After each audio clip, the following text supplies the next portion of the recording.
Coming to you from beautiful British Columbia, it's Earth, We Can Do This with host Paul W. Slusher.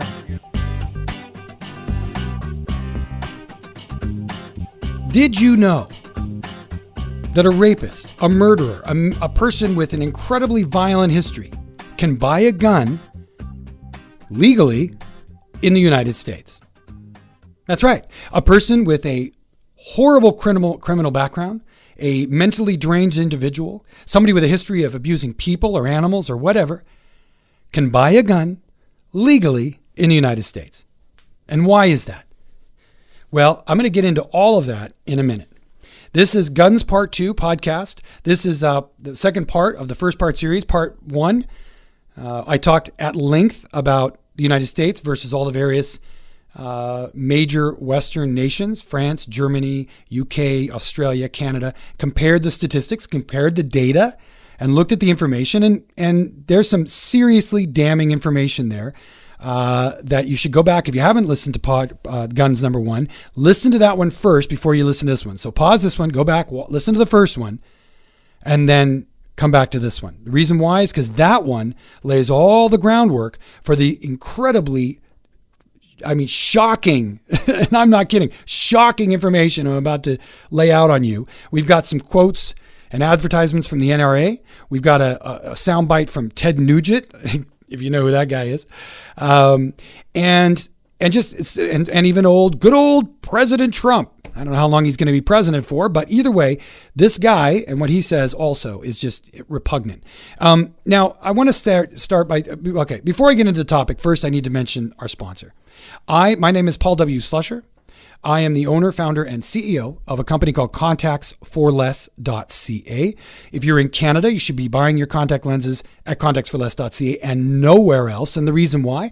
Because we save you a ton of money on contact lenses online, and you get to help save the planet. Over half of our net profits go to the nonprofit that you choose. You choose. It's not like the grocery store when they take a buck and they give it to whoever, and you don't know who they're giving it to. No, you get to choose where that money goes. And so we are the very first company of any type in the world to do this with eyewear. And we are by far the most progressive online seller in Canada that we know of. So if you're in Canada, go to contactsforless.ca, buy your contact lenses, help save the planet, do a good thing. And now, so you may be asking, so why are we doing this podcast? I say this in every podcast. I will until we get through our first year probably. I want to remind you, the reason why I do this podcast is because we're not trying to promote the brand. Honestly, we're not going to be able to do it. This isn't doing any advertising for contactsforless.ca really. A ton of people are listening to the podcast, but most of the people are from other parts of the world, honestly. So far, we've had people from Ireland and Malaysia. You name it. People from all over the world have heard our podcast. So it's not about that. It's about representing an idea that we can save this planet, that we can work together and save this crazy planet that we are literally destroying from so many different angles. It's almost innumerable. Okay. So let me get into the topic here. I don't want to waste any more time. We're 3 minutes in already. I want to get directly into the topic because there's a lot to cover. And this is a shorter podcast than we've been doing. We're moving to a 45 minute, length on our podcast. So I don't want to get caught up in spending too much time on any other topics. So let's get right down to it. So before I get into the Second Amendment and Ted Nugent and a bunch of other craziness, I want to talk about this Texas gunman, some guy named Devin Kelly, I think his name is. And it was on November 5th, I believe. He shot and killed, and the number on my piece of paper in front of me says 26. I think actually more people died later. He shot babies. He shot a woman who was pregnant. This piece of garbage. Oh, I just have to say, I'm not really into revenge at all. That's not my thing. But I hope they throw him into a pen with a whole bunch of other people and they let him. Oh, I just hope in prison I won't even say it. I just think this guy, horrible human being. In any case, I want to read to you a little bit from the CNN article that came out the very next day after this slaughter. Kelly was a member of the U.S. Air Force and served at Holloman Air Force Base in New Mexico from 2010 until his discharge which was, I think, around 2012. Yes, he was court-martialed in 2012 for assault on his spouse and assault on their child. He served a year in confinement, received a bad contact discharge, and had his rank reduced. In April 2016, Kelly purchased a Ruger AR-556 rifle he allegedly used in the shooting from a store in San Antonio, Texas. There was no disqualifying information in the background check as required for the purchase, so he ended up being able to buy this weapon. He tried to buy a weapon in Texas and was denied. Okay. Now, we found out subsequently that that the military screwed up and didn't put the information on the registrar, the system that registers violent offenders, etc., for the national registration, whatever it's called. Now, the reality of that is that little mistake is bad enough. But here's the truth. He could have gone to a gun show and bought a gun. He could have gone and privately bought a gun. He could have bought almost anything, and nobody would be able to stop him. So this whole talk about the military screwing up there and all this, it's irrelevant. It's totally irrelevant. And why people are falling for this dialogue is because the N.R.A. is running the dialogue. They're the ones running the dialogue. So we're going to get into this, boy. We are going to get into this. If you feel strongly about guns, either way, on either side of this topic, you need to hear what we're talking about today, because this is just outrageous what we're going to talk about today. And I think you're going to be shocked, even if you're a gun supporter and you support the Second Amendment and you believe in the right to bear arms and whatever that means for you. We're going to get into that. You still need to remember that children are being killed. Babies are being killed. This guy shot, I think it was a 3-year-old. He shot her on the ground. When she was on the ground, he shot her, according to witnesses. Killed her. That's insane. So before we get into any more of this, I'm going to jump right into Ted Nugent. Ted Nugent's a rocker, Ted Nugent, Cat Scratch Fever and all that. Well, he's a horrible musician to start with. I mean, he's just, honestly, I can't stand the guy from a musical viewpoint. He's just, butt rock in my mind. But let's put that aside. I'm going to take my biases about his music aside. Let's just hear from him first, okay? Because he was on back in the day when Piers Morgan was on CNN. He was on there. And here's a little quote from him. So I'm just going to step aside and let him speak, and I'll catch you on the backside.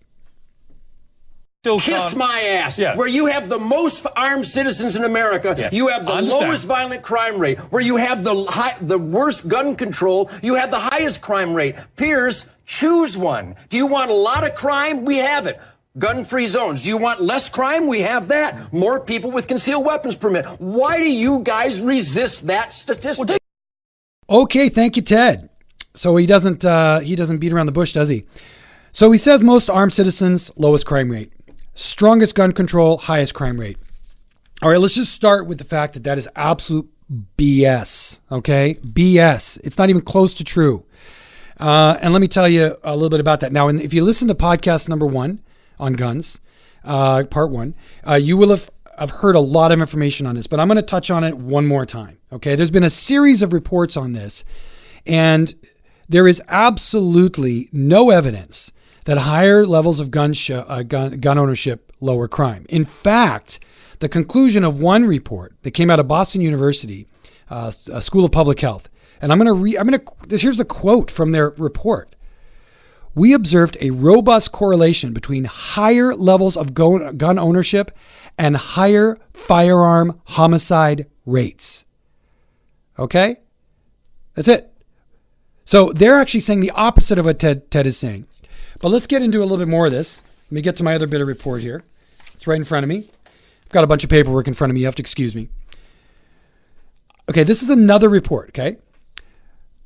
This was a report they did they did a study in Memphis, Tennessee, New York, or Portland, Oregon, New Orleans, and they combined a bunch of information. This was based on FBI statistics.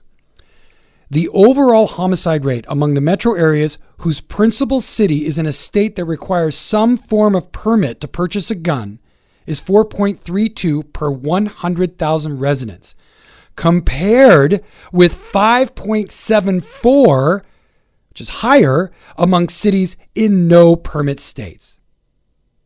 Okay? So the overall homicide rate is higher. People are killing each other more with guns. Okay? Where there are no permits required. Okay.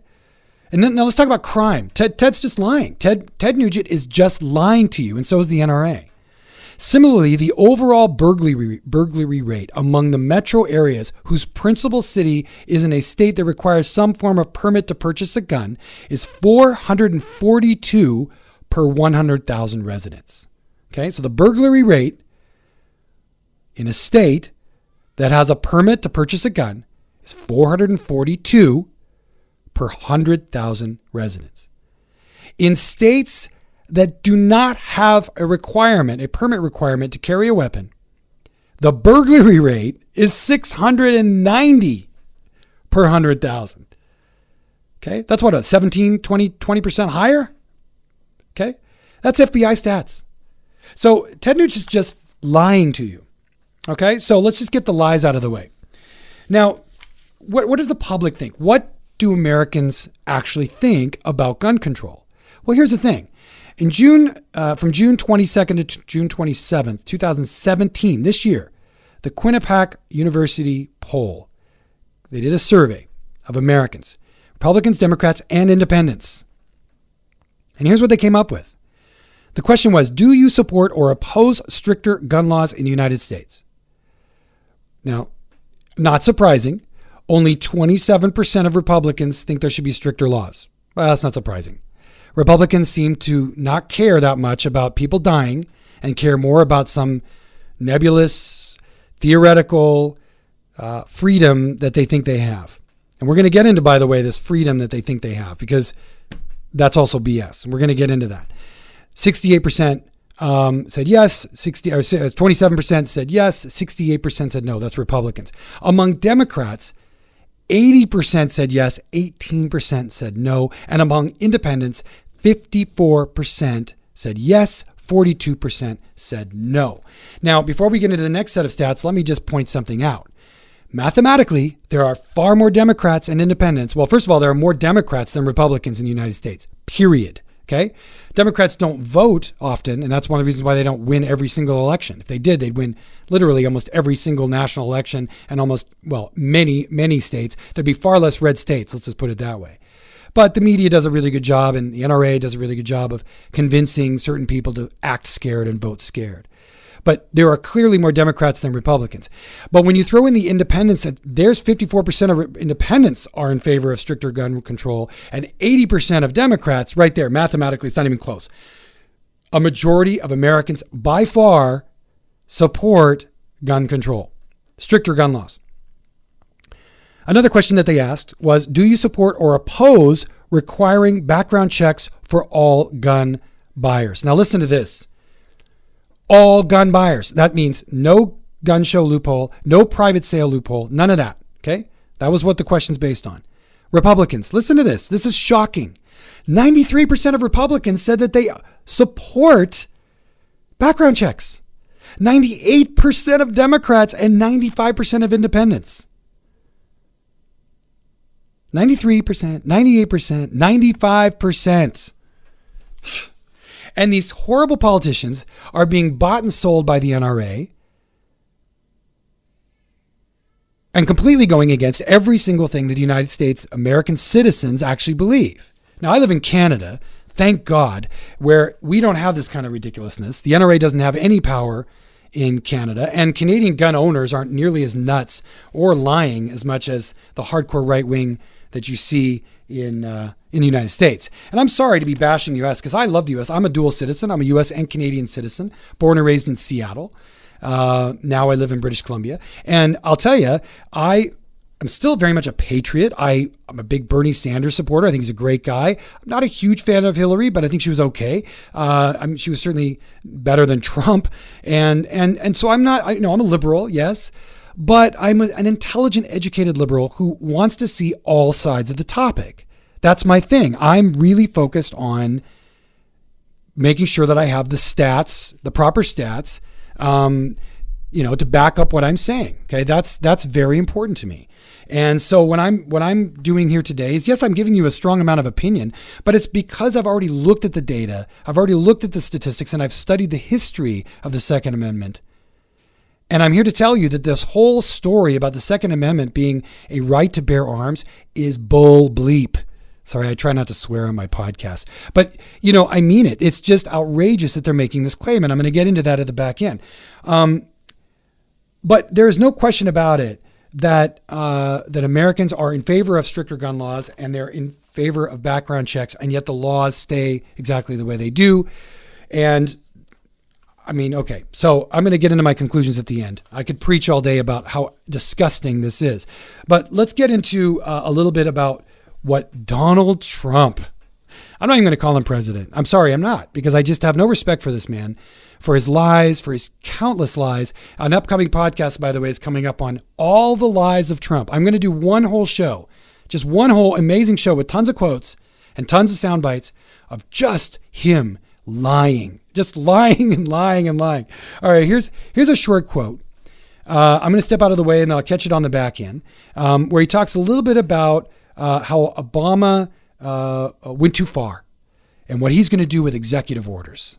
This is really something else. Take a listen to this. Hillary wants to go into the opposite direction. She said that President Obama didn't go far enough when he executed this order, when he signed this order, and he's not going far enough. He's gone so far, he's gone too far, we're going to stop it. And we will unsign lots of different things, including some of those terrible executive orders. Believe me, they're going to be unsigned so fast. They'll be unsigned the first hour that I'm in office, in the first hour that I'm in office. Yep, he's going to unsign those executive orders in his first hour, is he? Yeah, well, he did a bunch of that. But let's get into then what he said just a little bit after that. This, by the way, I didn't tell you that when I first gave you that first quote, that first soundbite. This is a speech he gave to the N.R.A. when he was running for office. Okay, I should have given you that at the beginning. Sorry. Now, here's what's interesting about this is that he then goes on just literally 12 seconds later to say the following. Hillary's pledged to issue new anti-gun executive orders. You know that. This is the behavior, you could say, of a dictator. This is the behavior of somebody, frankly, I think, that doesn't know what she's doing. She's not equipped to be president in so many different ways. But this is the thinking of a person that is not equipped to be the president of the United States. Believe me, she doesn't understand it. Bad judgment. We talk about it. She's got bad judgment. Okay. All right there, Donald. Let me tell you a little bit about how ridiculous that BS he just fed the N.R.A. is. He talks about how executive orders are a sign of a dictatorship. Well, Donald, you signed 54 executive orders in your first year in office. 54, okay? None of the past 4 presidents have even signed 54 executive orders in their entire presidency.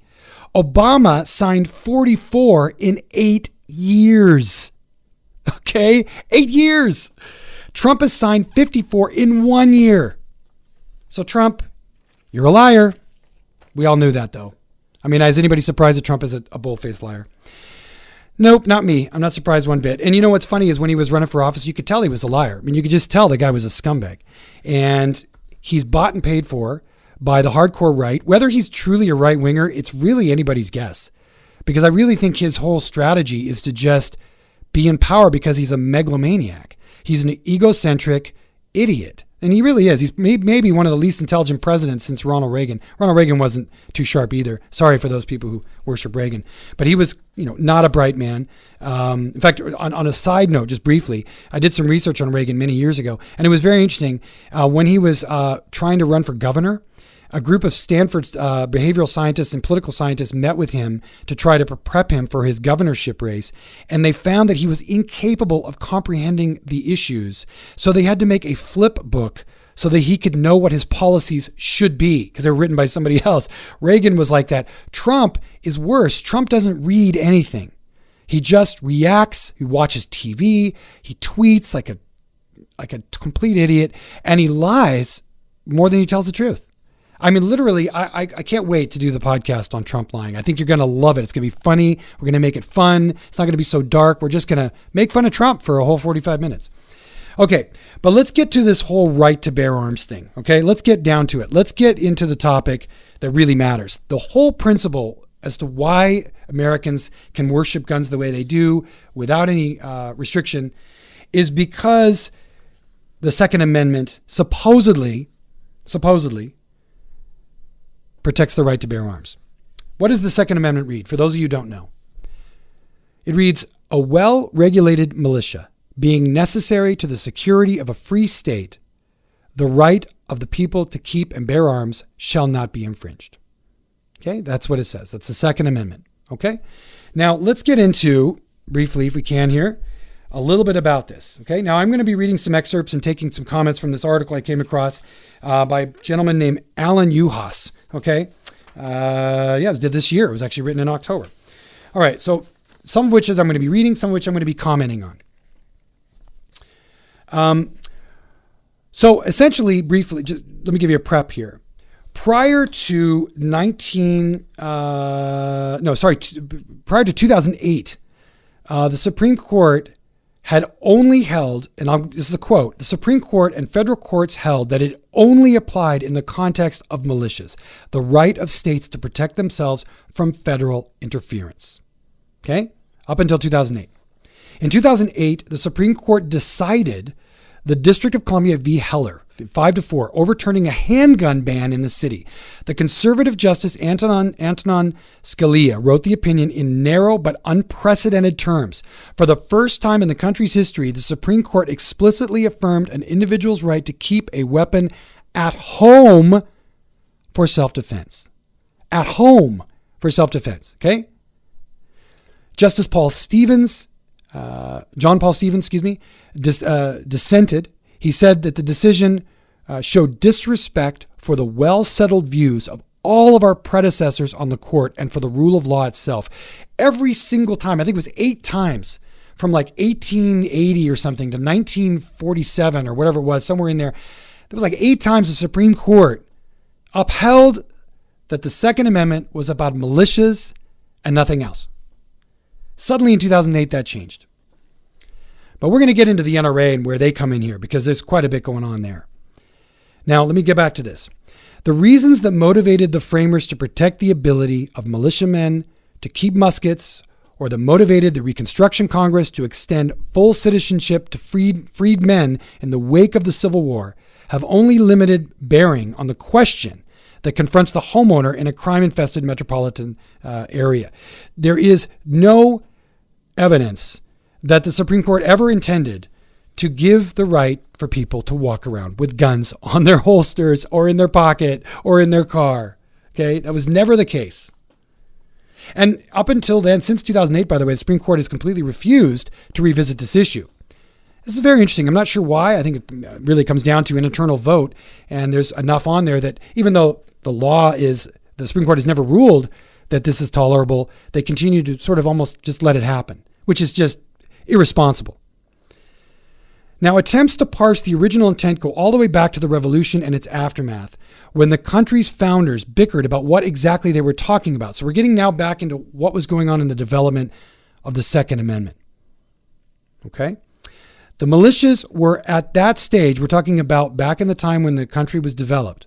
The militia were at that stage almost exclusively a slave control tool in the South. Now, before I continue, I've got an article that I'm going to touch on here in a minute by Tom Hartman that will blow your mind. It will blow your mind. It will disgust you, and it will gross you out at what you're about to hear.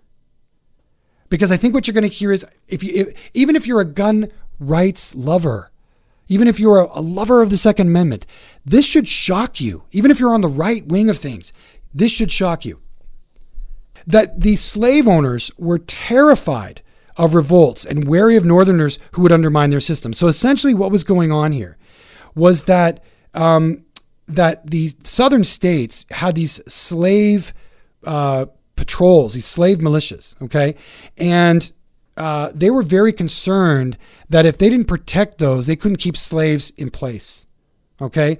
So the Federalist Madison Compromise was to promise a Bill of Rights. So the Madison Compromise was essentially, after weeks of tense debate, the Federalists narrowly won the vote to ratify the Constitution, And they essentially wrote that the amendment gives the rights to states to have an armed militia. Okay, that's why the Second Amendment exists. That's why it was written. It was never, ever, ever intended for the right to bear arms for individual people in their homes, or to run around in the street, or have them in the car, or go to the park, or walk into a store with them. That was never, ever, ever, ever the intent of the Second Amendment. And what really makes me really ill is that these quote unquote constitutionalists make this argument that their strict interpretation of the Constitution says, no, this is the way it is. Man, they're not even trying to read history here. They're just lying. Again, the pro-gun lobby, the pro-gun, or I guess I shouldn't say pro-gun lobby, because you can be pro-gun, but also be pro-regulation, which is what Canada is, which is what Australia is, UK, Germany, France, everybody else. So they're just lying to you, Americans. They're lying to you. Now, after the Civil War, the Second Amendment's rights were again debated in Congress, which abolished militias in the form of Confederate states and passed the 1866 Civil Rights Act, explicitly protecting freed slaves' rights to bear arms. Now, this is very interesting, okay? A century later, the founders of the Black Panthers took up guns. Remember the Black Panthers? Remember those guys? Walking around with shotguns and shotgun shells on their chest? And they did this to press for equal civil rights in California. That's why they did it. But guess what happened? Guess what happened? The state's conservative lawmakers promptly took up the cause of gun control. Whoa. In 1967, the year I was born, Governor Ronald Reagan signed the Mulford Act, banning the public carry of loaded guns in cities. Do you know why he did that? Do you know why Ronald Reagan did that? Because his owners, because let's just be honest, he wasn't an independent mind. He was told what to do, and he was run by masters. Ronald Reagan was told by his white conservative masters that what was scaring them wasn't the fact that there were all these white men running around with their guns. No. The second black people wanted to carry guns. We need gun control. Isn't that ironic?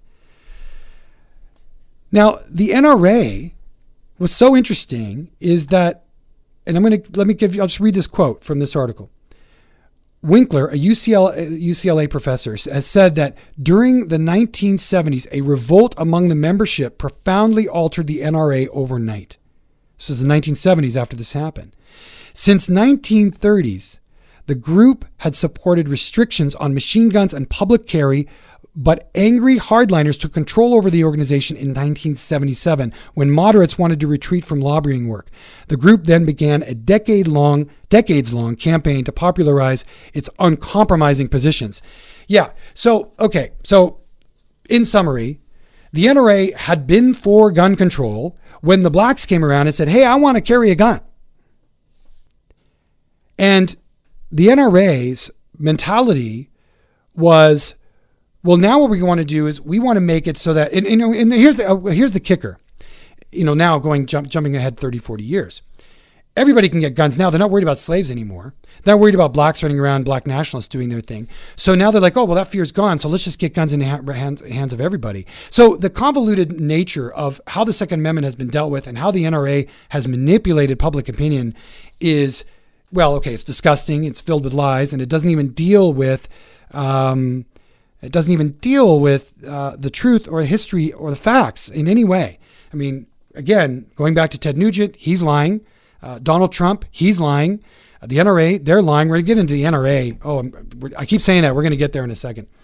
But I want to jump into this whole thing about the slaves and why the Second Amendment was created in the first place.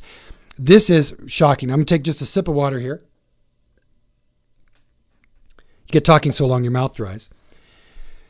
So there is an article dated January 15th, 2013. It's called "The Second Amendment Was Ratified to Preserve Slavery" by Tom Hartman. I'm going to read just a few segments of this because this is mind-blowing. The real reason the Second Amendment was ratified and why it says state instead of country was to preserve the slave patrol militias in the southern states, which was necessary to get Virginia's vote. Founders Patrick Henry, George Mason, and James Madison were totally clear on that, and we all should be too. In the beginning, there were the militias. In the South, they were also called slave patrols. slave patrols, and they were regulated by the states. In Georgia, for example, a generation before the American Revolution, laws were passed in 1755 and 1757 that required all plantation owners or their white male employees to be members of the Georgia militia, and for those armed militia members to make monthly inspections of the quarters of all slaves in the state. The law defined which counties had which armed militias, and even required armed militia members to keep a keen eye out for slaves who may be planning uprisings. So, okay, let's just start with that. So the reason why the Second Amendment was even happened eventually, we'll get into that in a minute, but there were these things called slave patrols. And the southern racist, well, the whole country was racist, but the southern part of the country was slave-owning racist. And they wanted to preserve what they had. Okay? Now, let's get into this. So, the Georgia statutes required patrols under the direction of commissioned militia officers. Okay? And they had to, and what would it say here? It said that they were to examine every plantation each month and authorize them to search all Negro, this is quote unquote, all Negro houses for offensive weapons and ammunition, and to apprehend and give 20 lashes to any slave found outside plantation grounds. So minute off grounds, they're it's just, God, it makes me sick to even talk about this. I can't even believe it. And it's really, what's really gross is we're only talking a couple hundred years ago. It really isn't that long ago.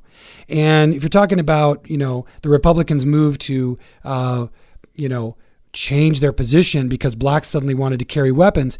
Again, that's only like 40 years ago, So the racism and the lies and the BS is still around. It's not like this was the past and we're just talking about the past. This is a big part of American legacy. If you're American and you're a patriot, you love your country, then this should make you sick. It really should, in my opinion. I consider myself a patriotic person, and it makes me ill to think that this is the nature of one of the key legislative acts in the history of the United States, where this comes from. So by the time the U.S. Constitution was ratified, hundreds of substantial slave uprisings had occurred across the South. Blacks outnumbered whites in large areas, and the state militias were used to both prevent and to put down slave uprisings. So again, the militias were doing their job, killing, torturing, beating blacks for trying to be free. Okay? And so let's get into then the Constitution. Their main concern was that Article 1, Section 8 of the newly proposed U.S. Constitution, which gave the federal government the power to raise and supervise a militia, could also allow that federal militia to subsume their state militias and change them from slavery enforcing institutions into something that could even one day free the slaves. So the states were thinking, okay, wait a second. If we allow a federal mandate for a federal militia, then we won't have the ability to tell those militias to go beat our slaves, right? To shoot them or to torture them or to lash them or to search them and to treat them like dogs, or worse, treat them like, slaves.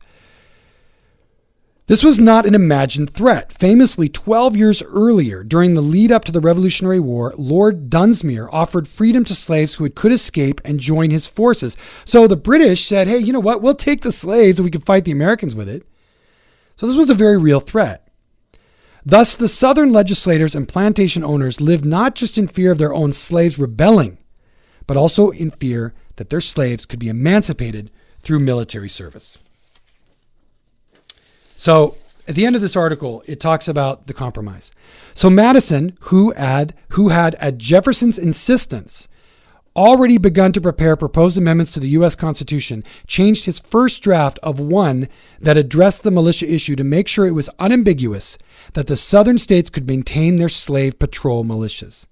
His first draft for that became the Second Amendment, and it originally had said, "The right of the people to keep and bear arms shall not be infringed, a well-armed and well-regulated militia being the best security of a free country.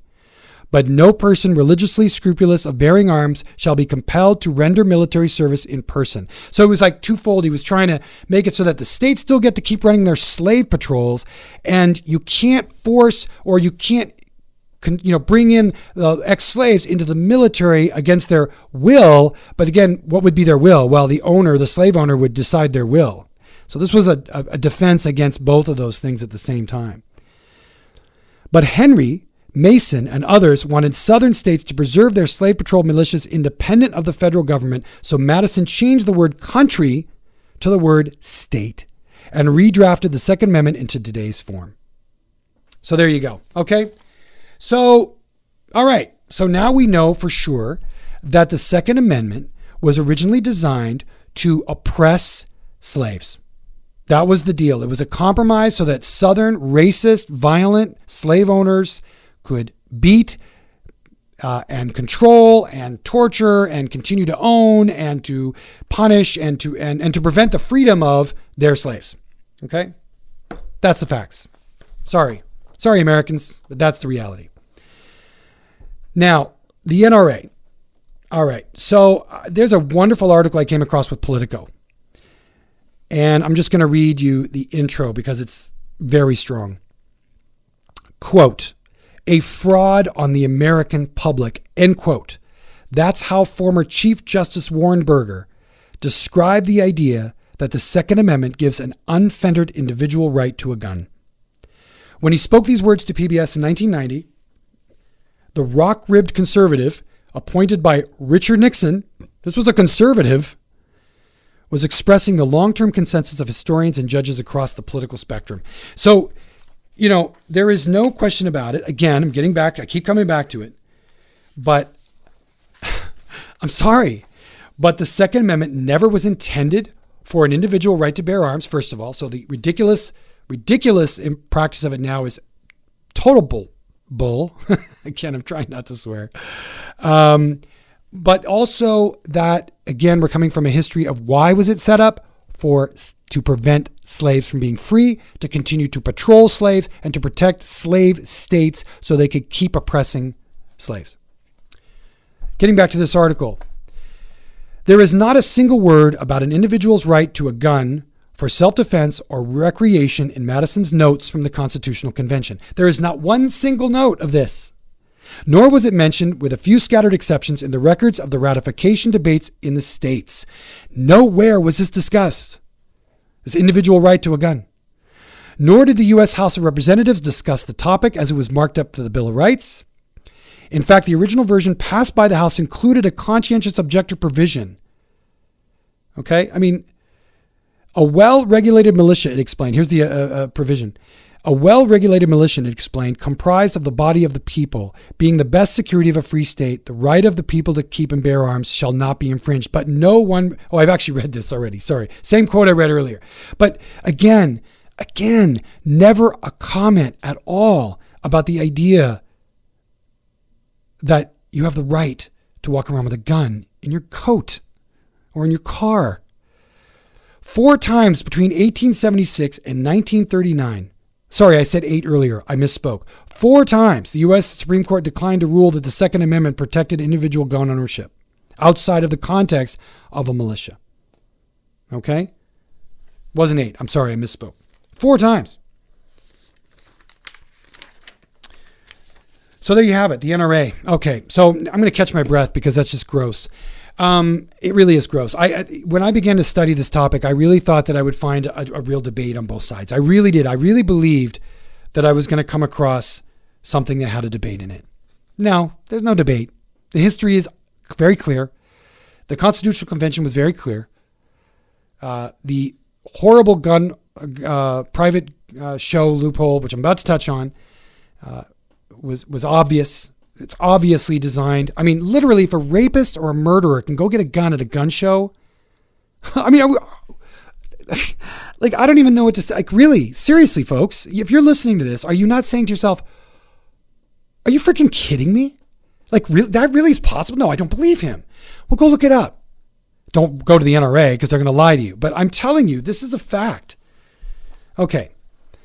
So we're going to get into the N.R.A. now. Okay. So let me touch on the N.R.A. a little bit more in detail. There's a lot here, so just sort of, now listen carefully. There's a lot here I'm going to throw at you in a brief period of time. Over the last 40 years, okay, the N.R.A. has transformed itself from a largely non-political organization into one of the most powerful ones in Washington, D.C. And the bulk of its influence isn't financial, okay? as James, guy's name is James Surowiecki, I think his name is. He wrote in the New Yorker in 2015, the NRA's annual lobbying budget is around $3 million. That's about a 15th of what the National Association of Realtors spends. Okay, the NRA's biggest asset is actually the voice of its members. A law professor, Adam Winkler, once said, NRA members are politically engaged and politically active. They call and write elected officials. They show up to vote, and they vote based on gun issues. So history, who cares? Slave patrols, doesn't matter. What the law says doesn't matter. What the statistics don't matter. It just comes down to these people want to protect their gun rights, and they don't care what the rules are. They don't care what the history is. They don't care what the statistics on homicide rates are. They're just out there voting. So here's the thing. If you're an American and you vote, you better get out there and vote, because the only reason why you're losing on this gun right issue is nothing to do with the numbers. The numbers are on your side, man. They're on your side. It comes down to whether you vote or don't. If you don't vote, nothing's going to change. To mobilize that passionate membership over the last 4 decades, the NRA has used its advertising to change how Americans see the Second Amendment, from a militia-based policy to one intensely focused on individual gun ownership, and a relentlessly aggressive message that American gun rights are under threat. Behind every ad is this one ad agency, Oklahoma City's Ackerman McQueen. You know what you should do? Go look up Ackerman McQueen, Google him, and send him a nasty email. Make a prank phone call to him, which over the last few decades has entrenched itself within the organization and provided the public face and the message of the NRA. One that aligns itself perfectly with President Trump and his sort of right-wing, I'm a rebel Republican, whatever that means. You know, you're a rebel. Does that mean you've gone back to racism and gone back to where you want to bring slave patrols back next? I mean, anyway, sorry, I'm shaking my head. You can't see me doing it, but I'm just shaking my head. So I've got a 1-minute little snippet I want to play for you. It's a National Rifle ad, okay? Look, you know what? It'll speak for itself. Just listen to the ad, and I'll catch you on the end of it. They use their media to assassinate real news. They use their schools to teach children that their president is another Hitler. They use their movie stars and singers and comedy shows and award shows to repeat their narrative over and over again. And then they use their ex-president to endorse the resistance, all to make them march, make them protest, make them scream racism and sexism and xenophobia and homophobia, to smash windows, burn cars, shut down interstates and airports, bully and terrorize the law-abiding, until the only option left is for the police to do their jobs and stop the madness. And when that happens, they'll use it as an excuse for their outrage. The only way we stop this, the only way we save our country and our freedom, is to fight this violence of lies with the clenched fist of truth. I'm the National Rifle Association of America, and I'm freedom's safest place. Yep, that's right. Stop the madness. Clenched fist. What was that actor? Ben-Hur actor. I forget his name. With clenched fist, and he stood up there at a famous speech he gave, where he had some rifle in his hand. It's just ridiculous. And this is hard to believe. This is coming from the same organization that helped draft the first federal gun controls in 1938. Okay, so it's shocking to think what the NRA was before and what they've become now. They're just lying. They changed who they are, and they're changing the facts, and they're just lying to you. So now let's get into, I've got one more clip here I got to just play for you. It's a, let's see now, what is this quote? This is, this is another NRA ad. Oh, okay. Yeah. All right. I'm just going to play it, and then we'll, again, like I did before, I'll catch you right on the end, at the end of it. Are the president's kids more important than yours? Then why is he skeptical about putting armed security in our schools when his kids are protected by armed guards at their school? Mr. Obama demands the wealthy pay their fair share of taxes, but he's just another elitist hypocrite when it comes to a fair share of security. Protection for their kids and gun-free zones for ours.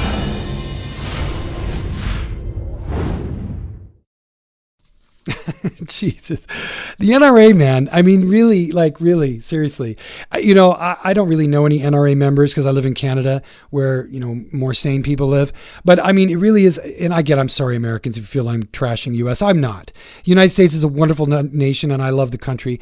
I do think, however, that progressives talk more than they vote. I think Democrats waffle more than they say or admit to, and people get caught up in being lied to and tricked by groups like the N.R.A., by Donald Trump's and these moderate Republicans who, quote unquote, who lie about their positions on things to basically prevent regulations that will help preserve your environment, help make children safe, et cetera, and so on. So I think Americans are guilty. Honestly, you can blame the media all you want. You can blame the N.R.A. all you want, but really at the end of the day, anybody who's being lied to and doesn't look at the facts themselves and doesn't do their own work, it's really on you. You're the voter. It's on you. So, I could sit here and bash the N.R.A., which I will happily do. They're a ridiculous and horrible organization that basically lies to you for a living. But you as a voter are the one that has to step up, and you're responsible for your vote, and you're responsible for your own education. And you know what? There's Google. I Googled all of this stuff to do this show. Everything I got out of here was straight out of Google with just keywords. You can do the same. If you don't believe me, you don't believe these facts, go research them. I mean it. Now, we're getting near the end of our show, and I want to try to wrap it up. And so I want to touch on real briefly, wait a minute. Did I skip the Trump? Did I do the Trump audio? Did I already do the Trump audio? I did. I did the Trump audio. Okay, yes, sorry. My apologies. All right. I want to make sure I don't forget anything. You don't want to skip. You don't want to leave Trump out when you're talking about the real cesspool of politics, right? Okay, so there are two last topics I want to talk about, and I'm going to touch on them really quickly. Universal background checks and gun show loopholes. Okay, now this is from Wikipedia. Okay. Proposals for universal background checks would require almost all firearm transactions in the United States to be recorded and go through the National Instant Criminal Background Check System, the NICS. I referred to it earlier incorrectly. It's the NICS, okay? And this particular universal background check is literally 95% of Americans are in favor of it, and yet it's still not comprehensive at all, okay? The gun show loophole. This is really horrible. The gun show loophole, the gun law loophole, the Brady law loophole, or whatever you want to call it, the private sale loophole, the private sale exemption are political terms in the United States referring to sales of firearms by private sellers, including those done at gun shows, dubbed the quote-unquote secondary market. I don't know why they call it that. It's just a market. It was secondary. There are individuals making money off it. It's a market. The term refers to the concept that a loophole in federal law exists under which any person may sell a firearm to an unlicensed resident of the state where they reside as long as they do not know or have reasonable cause to believe the person is prohibited from receiving or possessing firearms. Okay, hold on. Let me read that one more time. Just listen. Any person may sell a firearm to an unlicensed resident of the state where they reside as long as they do not know. How would they know? Or have reasonable cause to believe. How would they have reasonable cause that the person is prohibited from receiving or possessing a firearm? So I could be a murderer or a rapist, a serial killer, and I could walk up to you and say, Bob, I want to buy that semi-automatic machine gun or that semi-automatic weapon, that AR-566 or 5.55.6 or whatever it was at the top of the show. I talked about that guy who killed those people in Texas. I could go to a gun show and buy one of those tomorrow. I could go to Washington State because I'm from Washington State. I could go to Washington State gun show. And well, actually, Washington State might have a regulation on that. I didn't research Washington State particularly. Some of the states attempt to regulate this, but most do not. And this is really disgusting because I could literally get a resident card in another state, or I could fake one and go into a gun show and buy a gun from some Joe, and I could be a murderer or a killer or a rapist, and there's nothing to stop him from selling to me, and there's nothing to stop me from getting it. Amazing. Well, we've reached the end of this wonderful show, this wonderful fun time we've had. I want to thank you for listening. I want to thank everybody for listening. I want to also thank my own wonderful team at contactsforless.ca, our sponsor. If you buy contact lenses and you're in and you're in Canada, please go to contactsforless.ca. Buy your contact lenses with us. You save money, you save the planet. It's that simple. Please check it out. But I just want to finish with these thoughts. You know, I have a little daughter. She's 4 years old. Well, she's turning 4 in like a week. And I have a beautiful wife. And I love them dearly. And I'll tell you, if I was in a state where some crazed maniac bought a gun who shouldn't have been able to get one, and they shot my daughter, killed her, and shot my wife, not only would my life be changed forever, I would probably become a different human being. I would try not to be angry and vindictive and pissed off and want to go and,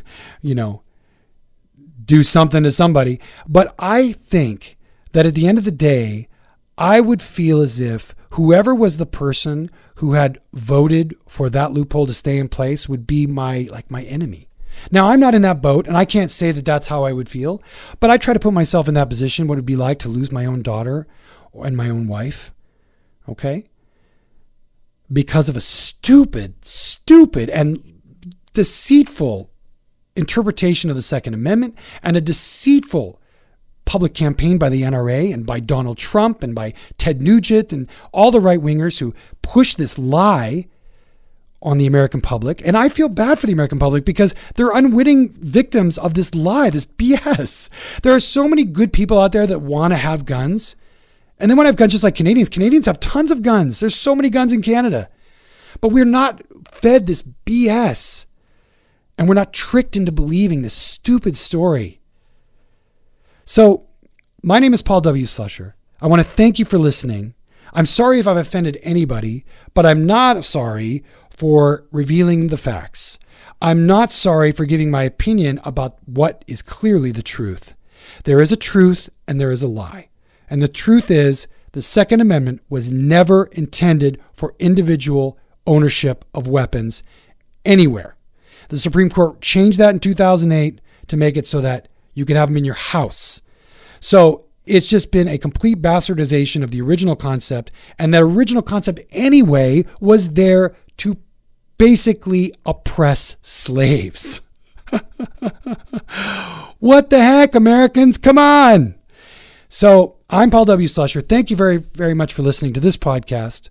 You've been listening to, my announcer is going to tell you everything she needs to at the end here. So thank you very much for listening.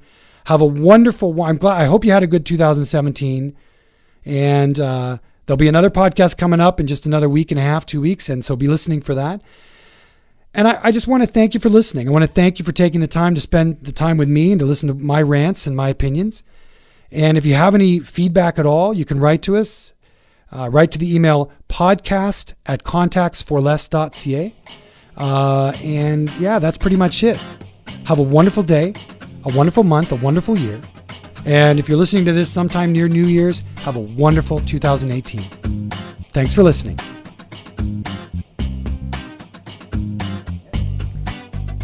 Earth, We Can Do This has been brought to you by contactsforless.ca, the only online contact lens seller in Canada to give away half of its net profits to help save the planet. So thank you for listening and thank you for supporting contactsforless.ca.